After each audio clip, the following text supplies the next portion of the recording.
ladies and gentlemen. My name is Mike Larkin, one half of the Steve and Mike Show. www.steveandmikeshow.com is up and running, where you can hear such shows as you're about to hear tonight. This is another edition of On the Mike and Mike, and I am pleased to have on wrestler, fighter, and an all-around hell of a talent. All in all, I am on the line with Miss Sybil Starr. Sybil, it's a pleasure to have you on the show.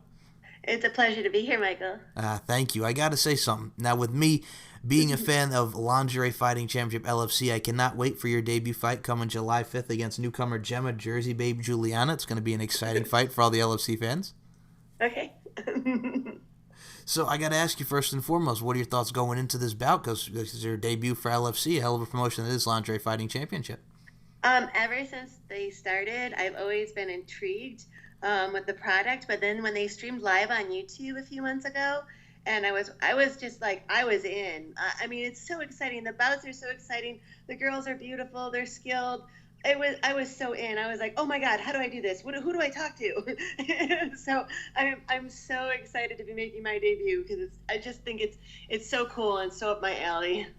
I gotta say, I look at it like this, because if you actually look at it from the art form that it is, because that's what we're doing here is art form, right? So you look at mixed martial arts, there's a blend of that, pro wrestling, jiu-jitsu, kickboxing, what have you. No, this is the girl version of Bloodsport. Exactly, that's what it is. Yes, it's the girl, yes, no, I love it.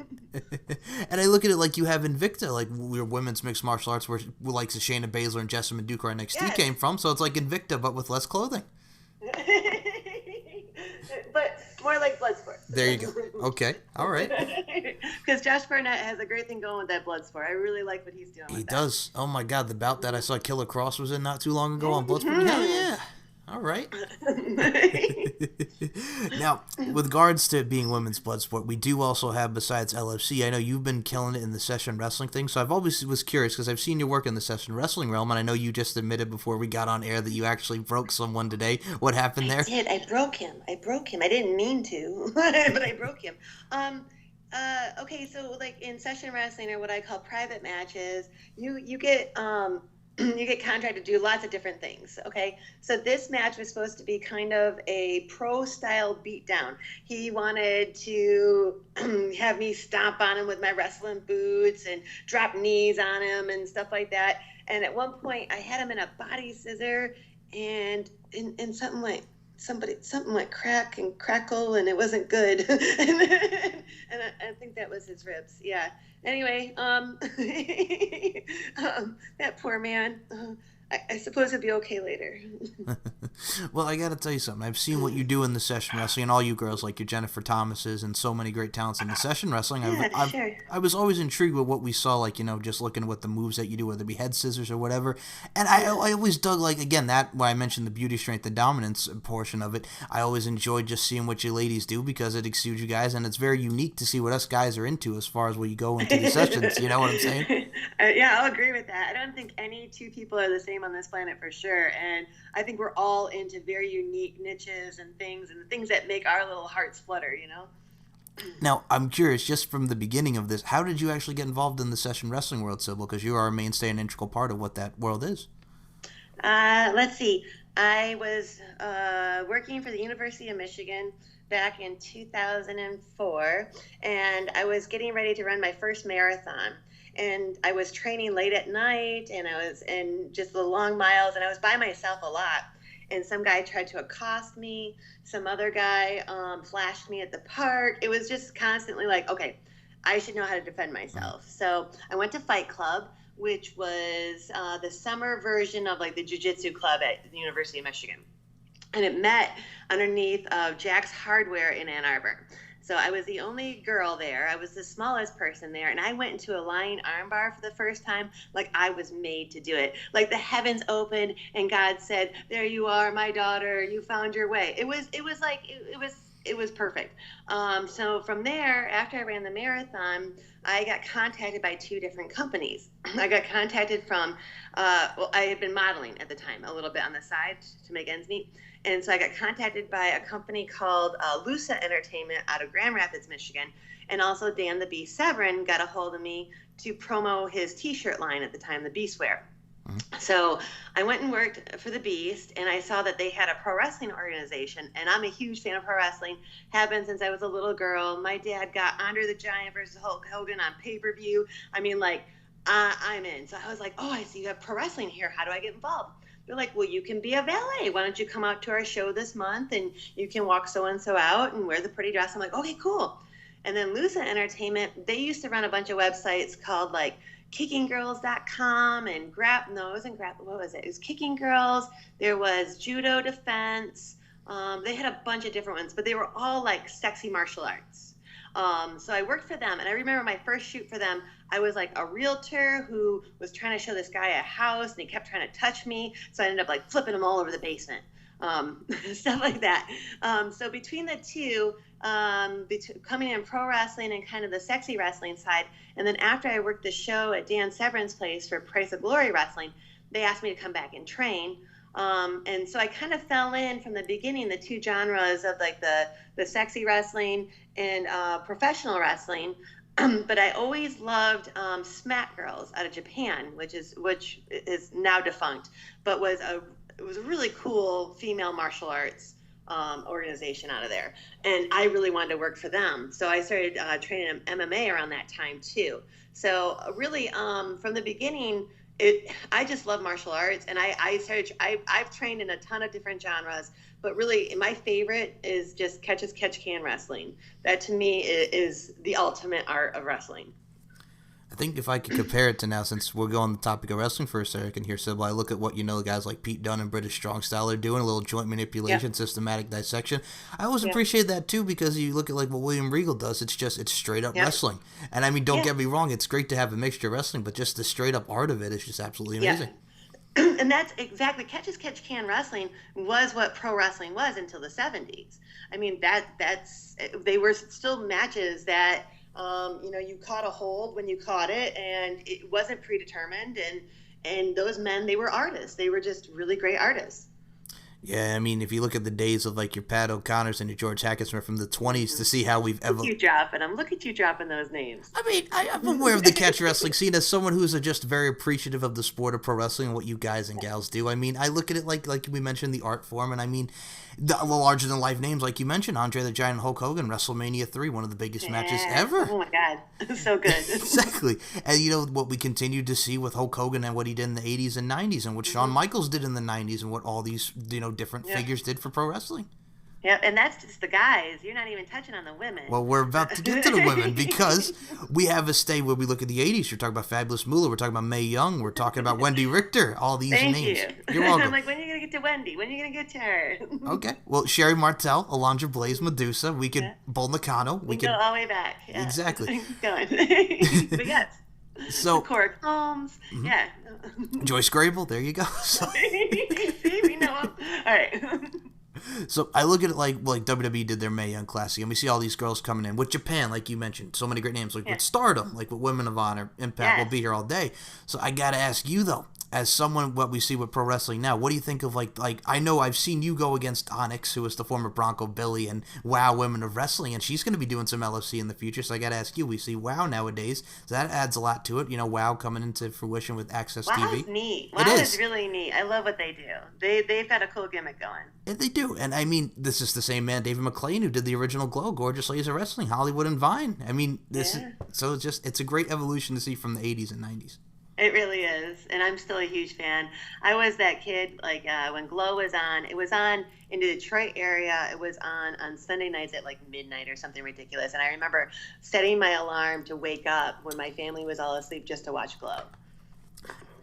You know what's interesting about that is, like, being a 90s kid, and I guess my teenage years in the, like, early 2000s, when I would watch Ring of Honor, like, I love, like, the WWE stuff, like, your Trish Stratuses and your Litas and Victorias and all them, and Molly Holly. But it was all divas. Exactly. And as much as, like, I'm not ever going to poo-poo on those girls because they did some amazing things. Right. But they were still trying to make it when it was all diva, Yes. And I think that was even harder to put yourself over as a woman then. It was. And then, I mean, when you transition to, like I would watch Shimmer with Ring of Honor, like your Sarah Del Rey's, your Daisy Hayes's, your Reigns, the whole nine. But these girls that are in there still out there, and they're still performing at the top levels. Absolutely. Exactly. So, I mean, that kind of changed it for me. And then the Knockouts division with Gail Kim, Awesome Kong. But that helped a ton. Exactly. And, oh, my God, Awesome Kong. I mean, come on. I just wish she had stayed in longer. That's the only thing that I regret about, because like she really could have changed the whole face of wrestling when she was there, and it has changed since then for women. But really, she was one of those defining moments for me as a female wrestler. She was. I mean, she kind of had that old, like, Aja Kong little, Bull Nakano Yes. type vibe about her, which I appreciated. So, I mean, To come in, take out anybody, male, exactly. female, groups of people, whatever. Exactly. I got to ask you, with AEW, what they're doing with their women's division, because Awesome Kong was just on You know Double or what's so Nothing. funny Got, is that I just heard about them yesterday. you really? Okay. Yeah. I mind my own business. I understand. It's okay. Well, we got their TV deal coming on TNT in October, so there's exciting times, and they're more wrestling back on TNT. That's what I hear. And they got some great gals, my friend was telling me, and he showed me some videos. Looks good. It does. Now, with you, Miss Sybil Starr, like, I'll be honest with you, another one that I've seen on TV as well. I mean, Sabu is now back in Impact Wrestling along with the Super Genie, Melissa Coates. So I got to ask you, I've seen you go in there with Melissa Coates. Can you tell us about working with Melissa Coates? Not really. We only worked together once. Okay. Well, I got to say, the one... And she had just come back from a long hiatus of taking care of her father through some medical issues. So I don't know if I have a lot to comment on. Okay. Well, I got to say, I did watch that, and what I appreciate about it is, too, because I remember Melissa Coates' run in OVW. I remember she did, like, a thing on one of the pay-per-views, Backlash No, 05. I don't remember any of that. Okay. So, you did have the match, and I got to say, you guys did well. And, I mean, you did have some... It was okay. I hate it whenever I get to a show and they're like, oh, now you're an intergender tag match. I'm like, oh, so I'm not really wrestling tonight then. Sweet, okay. I mean... Sorry, I don't want to poo-poo the industry or whatever, but it's so frustrating as a female athlete to get somewhere and be like, oh, now you're just going to be thrown into a tag match or with guys. And it's like, well, then I'm just going to start and you guys finish. Sounds good to me. I mean, you're not really... I don't see you pooping. I mean, you're being honest, and that's cool. I mean, you're being blunt with it. I can respect that. I mean, I'll be honest. They try with, like, the intergender wrestling, and I know WWE did the Mixed Match Challenge, and they tried, like, I know Nia Jax was in the Rumble, and she took, like, an RKO and 619 and all these Right, and moves. I'm not saying that it can't be done. You Yeah. look at Jordan Grace and what that girl Yes. does. She can intergender all day long, Exactly. and it's believable and great, and she makes them great matches. But I come in and they're going to put me against a guy, and the guy always goes to, yeah, I'll do the whole thing where women shouldn't be wrestling. I'll tell you to make me a sandwich, okay? And then you're going to hit me in the balls and smack me in the face, okay? And it's like, great. Okay, I'll just go home now. Can I just get my $20 now? I mean, like... It's kind of like they're trying to take it back to the 80s when Andy Kaufman was the intergender champion of the world. Yeah, they just don't know what to do with women. And a lot of male promoters even, and I've talked to a few of them, they'll tell me, women's wrestling sucks. It's because they don't know what to do with it. They don't know how to react to females. They're lucky they're married. So it's like, okay, you know what? Life's too short. You guys go do what you do and what you love, and I'll go do what I do and I love. Gotcha. Well, I got to say, with what you do and what you love, it's a pleasure just to watch you get in there and do your thing, because for years I've seen you dominate, and I got to say this with the utmost sincerity and respect to you, Miss Sybil Starr. I appreciate what you do for the industry. Thanks, Michael. I love what I do. You're very welcome, and you do great at what you do, and that's well. I'm gonna correlate this to life, and I don't mean to get a little emotional here, but as a man who was raised by a great mother, and you know what I'm saying. Most of my childhood, I was raised by my mother and my grandmother, God rest her soul. So I've always had that appreciation for women in the work of art that they are. So like I said, I've always get like that with women because I appreciate it. That's beautiful. You're very respectful. Thank you. I mean, that's how you have to be, because, like you mentioned how people, like, want to lay out the matches with women and intergender and stuff. Like, you have to actually look at it. Like Tessa Blanchard, what they're doing with her in Impact Wrestling now. It's Sammy Callahan. The intergender style of wrestling's come back. Yeah. This is good stuff. And it's there and it can be done. But it's like when you get with these, and every boy seems like they want to be a pro wrestler when they grow up. I don't know. Maybe I just know too many of these boys. But then it's always the same thing when they get somewhere. They're like, this is it. This is as creative as you can get. Like, come on. We can work a whole match. But it's okay. So I guess I'll hit you in the balls and smack you. Okay, whatever. Like, I don't know. It was frustrating. I don't do a lot of pro wrestling anymore, and I haven't for a number of years. Okay. Well, I got to say, what you did, like, I was checking out some of your stuff. I did see you do one with Josie, who would be with Sojourner Bolton TNA, and, like, the Tracy God, Brookses. I love that girl. Yes. She's so great. And God, she's just one of the classiest people in the world. You know what's interesting about her is like I remember like when they did the thing where she was like a fan and she fought Awesome Kong, then they put her in the Yes. Contourage Sojourner Bolt, yes, and what she did with Shimmer, and I always give credit to the Shimmers, the Rises, the Yep. Shines, what we have And now. that's all she ever wanted was to get that far. I mean, I remember her working, and that's all she would talk about.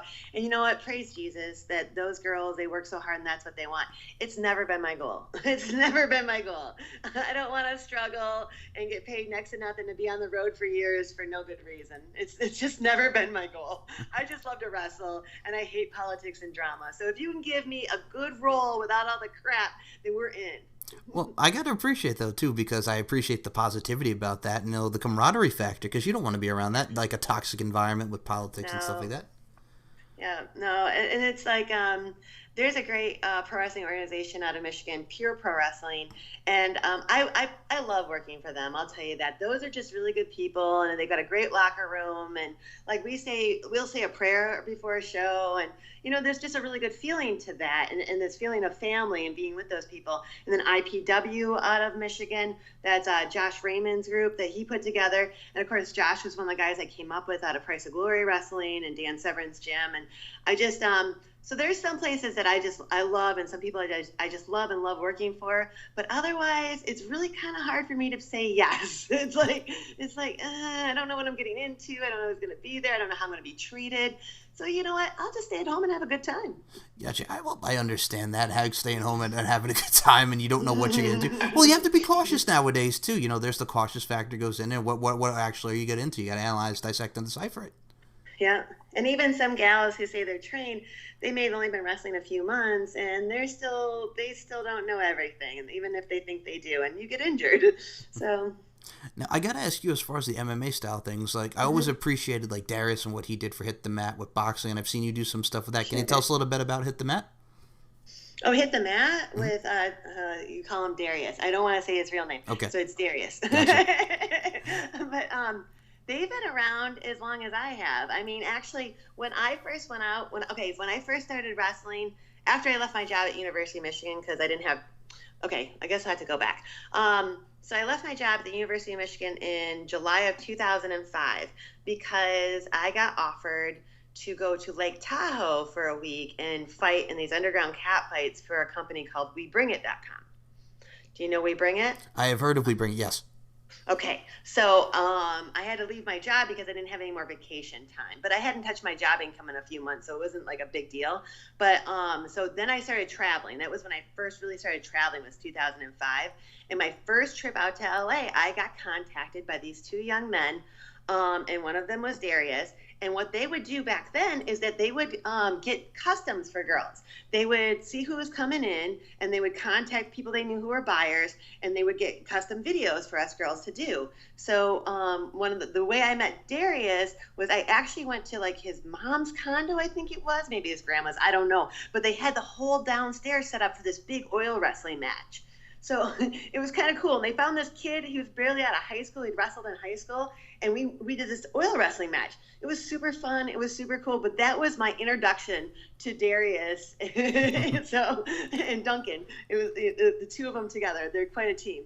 So then from there, watching them evolve, and as I did and my business did, watching them evolve to hit the mat, to me was like something they should have been doing all along, because they kind of already were. But they found their niche, and their niche really ended up being that fantasy boxing aspect. I think they're one of the best out there that does it. I really do. And I just really love both of them. Okay. Now, fair enough, because I've seen what they've done, like, obviously, with the likes of, like, your Jennifer Thomases, your Kim Cheese, your Lana Luxers, who they've worked with, and yourself, Mm-hmm. Sybil.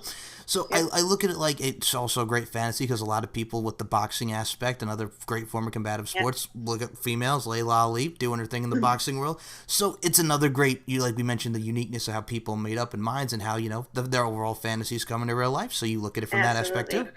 And I still get from my Lusa Entertainment days, the Kicking Girls, and gosh, I'm trying to remember all of them, but it was, we would do stuff in gis, and we do everything from MMA to grappling. And I still have a lot of fans from that site that remember everything that we did there. And that was that fantasy kind of martial arts stuff too. So, but there's a lot of wrestling out there, but you don't always get like the Taekwondo aspect, the karate aspect, or the judo aspect. So it's just nice to have something different. And hit the mat gives you a little something different. Yeah, I'd say if I can make a pop culture reference, I remember as far as the self-defense side of things, as a 10-year-old watching Enough with Jennifer Lopez and just the beating she put on her husband for all the crap that she gave her. So, and I mean, Yeah. and I mean, looking at like also like the Billy Blanks and what he did with Taekwondo and just all this the Taibo and stuff, like there's stuff that's out there, but having it more orchestrated as the art form that it is, I think it's great to add that to your repertoire, and it helps go into Well, these. and I think the lingerie fighting, that's bringing this more mainstream. Correct. I feel like it's bringing sexy fighting to more mainstream views. And I like that. I like that what I do, even though it's kind of underground and unregulated, that it's more mainstream. Oh, absolutely, and I look at it from look at Greg Frito. Greg Frito, who was mentored by Floyd Mayweather Sr. He's helped train the girls. I mean, they got Syndicate MMA there in Las Vegas, so there's a lot of facilities that help the girls Is that train. the booty camp? I don't know if that's the booty camp, but I know Greg Frito is in there, and Syndicate does a lot of stuff there. I don't know if it's the official booty camp, but those are two big ones in Las Vegas. So there's a lot of training facilities there. As far as wrestling goes, Future Stars of Wrestling is there, so you get a lot to combat for there. Cool. So I got to just say this to you because in regards to what you do, Sybil, and to ask this question, I wanted to actually go back to Dan Severn because I was a fan of Dan Severn's work in the WWF during the Attitude Era and his overall work in the mixed martial arts world. So we've seen him in WWF, Ken Shamrock, Tank Abbott in WCW. We've seen Brock Lesnar. We've seen all these great fighters: Ronda Rousey, Shayna Baszler. Are you kidding me? Have you ever actually looked at his MMA record? I gotta say, it's probably with his MMA record. I look at it, I'm just like, you know what it is though? I appreciated what he did just because he was amazing. It's insane. It It's is prolific. This man fought 1 to 2 fights every freaking month Yes. for years. For years. He didn't have a freaking training camp he went off to for 6 weeks or whatever to fight. No. He said, you got to fight, I'll come do it. And that's how he was. That's how he is. Dan is a freaking beast. Dan the Beast Severn, and that's what I appreciated about it because I looked at him and Ken as like some of the integral parts of UFC, and then the Tito It's too bad Ortiz. about Ken though. I think Ken got hit in the head too many times. Yeah. That boy's not right anymore. Yeah. But Dan's good. Okay. And then the evolution with Tito Ortiz and what Ronda Rousey has done. So I wanted to ask, yes. Yeah, all that. Yeah. So I wanted to ask you, Sybil, we see a lot of the correlations and tie-ins with MMA and pro wrestling. What are your thoughts on it? Because I know a lot of people say what they say about pro wrestling and MMA individually, but I've always appreciated the art forms that they were. Yeah, me too. I think there's a place for all of those things. Like I said, I'm really into the Bloodsport right now, Josh Barnett's Bloodsport. I thought that was a great product that they're putting out. I like it because it kind of ties both genres together. But pro wrestling, for female overall, I don't know. I got out of watching WWE a couple years ago. I go back and forth. I always have, and a lot of people do. And then MMA, it got interesting with Ronda. Ronda definitely brought a lot of people in, showed that women should be a part of MMA, which we all knew for years, but Dana just wouldn't let them. But then for her to go from MMA to pro wrestling, that's okay, I guess. And I know that Rowdy said that she could use his gimmick or whatever. I don't know. I just don't like it. I just don't like her walking around with Roddy Piper stuff on. I really don't. And she's kind of crazy, I'm sure she could kick my ass and take both my arms right off me. And I probably shouldn't say these things, but I don't know. Is it a good crossover? I don't know. I watched Shayna Baszler. Now, Shayna, I've been a fan of hers from almost the beginning of her career. I watched her fight. I watched her in her freaking heyday of MMA, which was long before they did that whole girls thing for the UFC. I mean, yeah. So by the time she got there, she was a veteran. I mean, she was one of the girls that I looked up to that was the forefront of MMA. So to see her transition to pro wrestling the way she did, though, I have to say, I really enjoyed it now. I really enjoy watching her use catch wrestling in matches. And I think she can really pull it off, and she's really put her character together. And for me, I think it makes sense for Shayna to be in pro wrestling. Does that make sense? Oh, yeah. And I mean, the influence of Billy Robinson on her career and helping with that as well. But I feel like Ronda, I kind of feel like it's a cop-out. Fair enough. You know what I look at it too, I guess, yes, I know Rowdy Piper, God rest his soul, louder too, because she was such a big Rowdy Piper fan, and Chris. Yeah, and Rowdy. so was I, but whatever. I know, okay, all right. And I understand it. Like I know she's taking a break now ever since the WrestleMania loss. So I mean, she's gonna go, have a family, which is great. Sure. Yeah. But I look at what Shayna's doing in NXT and just stomping on the elbows and just the way that she works. It's just I really dig what she's doing. Yeah, and when she first started, it was so awkward. I wasn't sure she was gonna make it. Like she was kind of flat in her interviews, and and I was like, I don't know if she's going to make it. And then watch her kind of struggle and come out of it and have this great thing going. I'm just like, yeah, okay, she's in the right place. She is. And I'm going to tell you this because I just wanted to tie this into you because I think you're in the right place with what you do at Session Wrestling. I mentioned all the great names, and again, with what you do with Session Wrestling and Pro Wrestling, I got to say you're an integral part. And again, with the utmost sincerity and respect, I really do appreciate what you do. Thank you. That's very sweet because I, most of the time, have no clue what's going on in my own industry. Well, I got it too. Well, what you do is, like I said, to reiterate the art form part of it, what you do is you make whatever the best that whatever comes your way work, and I think you've applied your craft very well. Like I said, I appreciate you're welcome. I appreciate people that work hard, and I think you are truly one of those people. And I think you're a perfect fit for LFC. I've been wanting to see this for a while. I've seen you do your tweets on LFC, and now we got to fight with you. We got Gemma Jersey Babe Juliana coming in, and I cannot wait for that fight coming very soon. So you're telling me I could have got a hold of LFC a lot sooner and get matches? I mean, I hoping you would have because I've seen a lot of stuff, and I'm like, there's so many people out there, and like I said, seeing your work, I want to see it, and I believe in the brand, so I think finally it's happening. It's kind of like that old CeCe Peniston song. Finally, it's happened to me right in front of my face. So here you are. So I'm going to say this to you, and I'm going to tell you right now, I'm going to put the overture out there. Anytime you want to come back on the show, you're more than welcome to. I really have had a blast just to, having you tell your story and shoot the breeze with you tonight. Thanks, Michael. Me too. You're very welcome. So anybody, I guess what I want to ask you is, because what we do with this podcast is we like to inspire and encourage, and we have a lot of people that want to get into the session wrestling industry, pro wrestling as a whole, and whatever endeavor. What advice would you give them to the girls coming on the come up? I always tell girls the same thing. Be true to who you are. Know what your limits are, because people will always try to push them. So know who you are before you get involved. Just know who you are, where your limits are, and be you at all times. Now, again, beautifully said. And I got to say, with you, whether against like the likes of Christy Ricci or, Melissa Vasquez or Helena Heavenly or whoever you're in the ring with, you always delivered and you told a story. And for that, I got to say much love and respect to you on that front. Thanks, Michael. You know what? I travel with this set of mats for my session wrestling, for my private matches.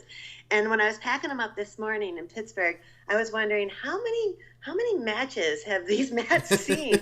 And then I started thinking, how many matches have I seen? And I'll tell you what, it's in the hundreds at least, and there's very few I've lost.